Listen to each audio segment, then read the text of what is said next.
Hi everyone, welcome back to my channel. This video is going to be talking about heat intolerance with P.O.T.S. If you do not know what P.O.T.S is, go over to my channel and there's an entire video talking about exactly what P.O.T.S is.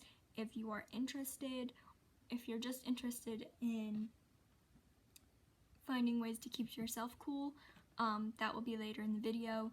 The beginning of the video I'm going to be talking about why P.O.T.S patients have a heat intolerance, and then ways you can help yourself stay cool. So this is all completely from a patient standpoint.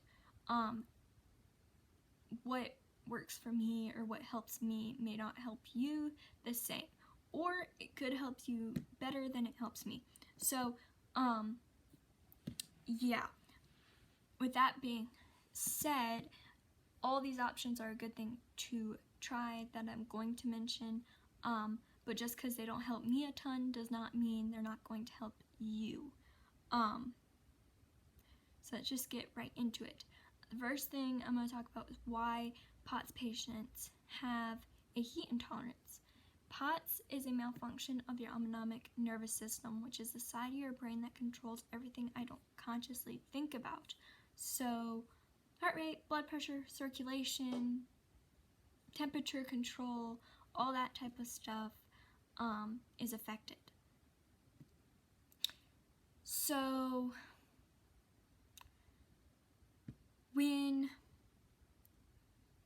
the average person stands up, their blood vessels constrict or tighten in order to send the blood back up to the rest of your organs and body. Well, in P.O.T.S, they don't constrict, so blood just pools in our feet and arms and just kind of sits there. And then we don't absorb water, or salt, so that makes our blood volume low as well.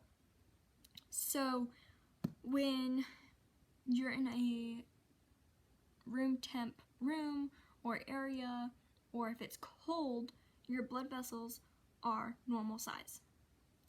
Well, then when you go in the heat, they get bigger, allowing for more blood to pool. And then on top of that, low blood volume does not help. So when a P.O.T.S patient goes out in heat, it can make our symptoms worse, or it can cause us to pass out or go into pre-syncope or collapse. So we have to try to keep ourselves cooler, and we're going to have to work harder to do that than the average person.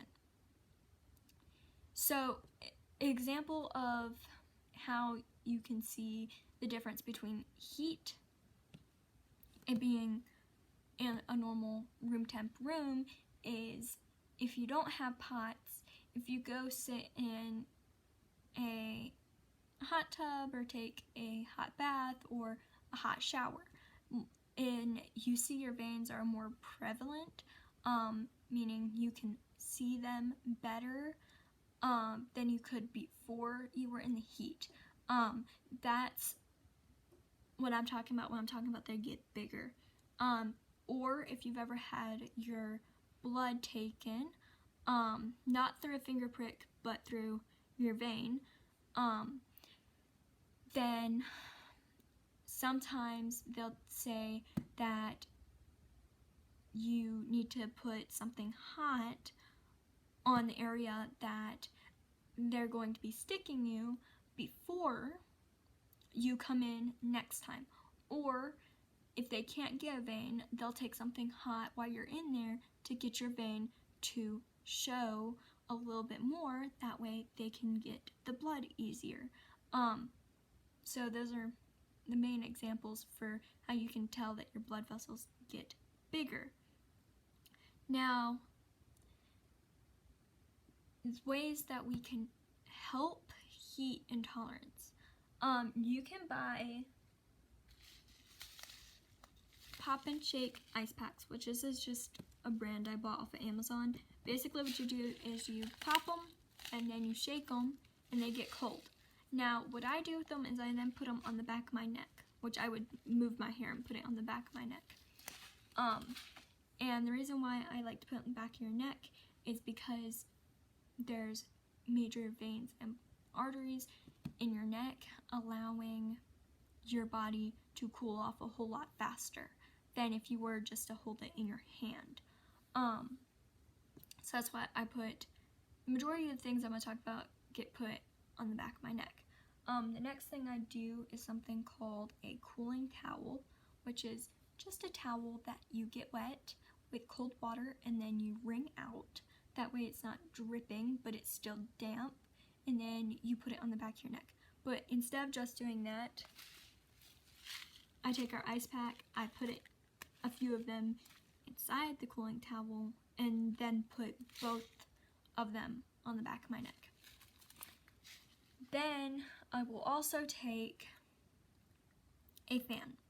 So this is just a fan that I have with me right now, which is a fan that goes on the back of your neck. So it goes like this. You face these fans whatever way you want them to be, and then they'll blow air onto you and help keep you cool. So there's also fans that have a bottle somewhere on them that you can fill up with cold water, and it will mist at the same exact time that the fan is going. So then you have cold water being mist onto you along with the fan, and that can also help more. Now I also take a bottle of water, but instead of just water, I add ice to it. That way it's cold water, and I'll have some type of electrolyte mix in it. That way that also helps keep me cool. That way I'm putting something cold inside my body. Now I have to use all the methods I just mentioned all together. I don't last very long in the heat whenever it's like 100 degrees outside. So this only helps me last like a very small amount longer in the heat when it is that hot. Now, one thing that I have not tried is a cooling vest. So what that is where you put ice packs into this vest and you wear it. So then you have ice packs all over your body to help keep you cool, which is another option. I just haven't tried that. All the vests and all this other stuff I've mentioned you can get on like Amazon, so it's pretty easy to find. Now, one thing that you can't buy without a prescription is saline infusions.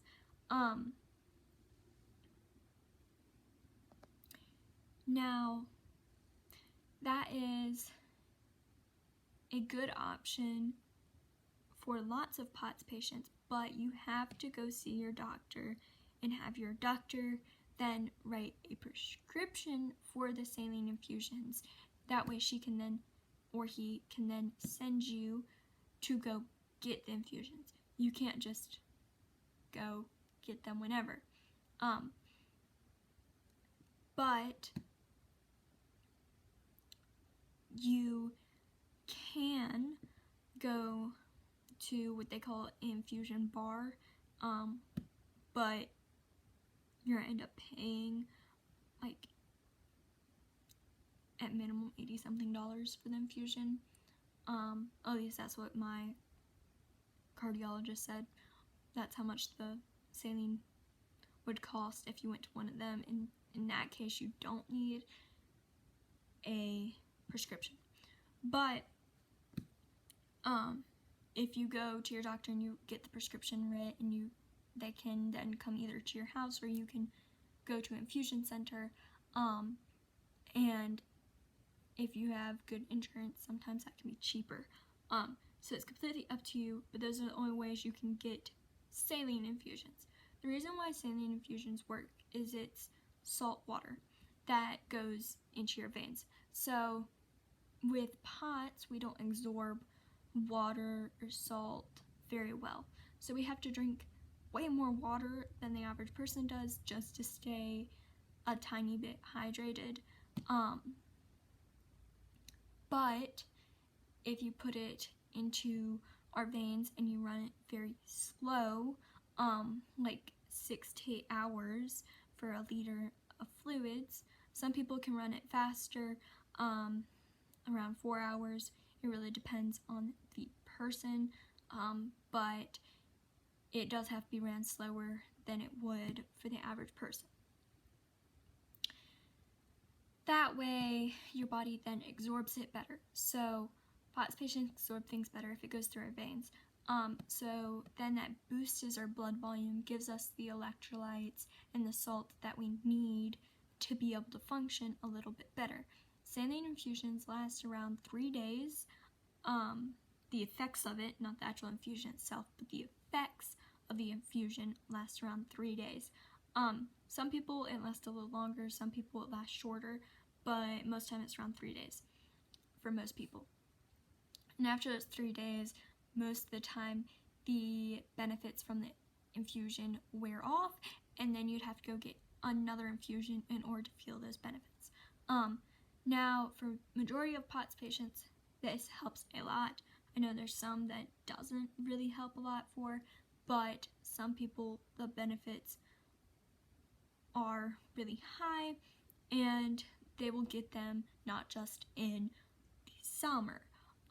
Some get them year-round, some only get them whenever they have to go to big events, and others get it only whenever their symptoms get really bad, and some only get it within the summer months to help get them through the heat.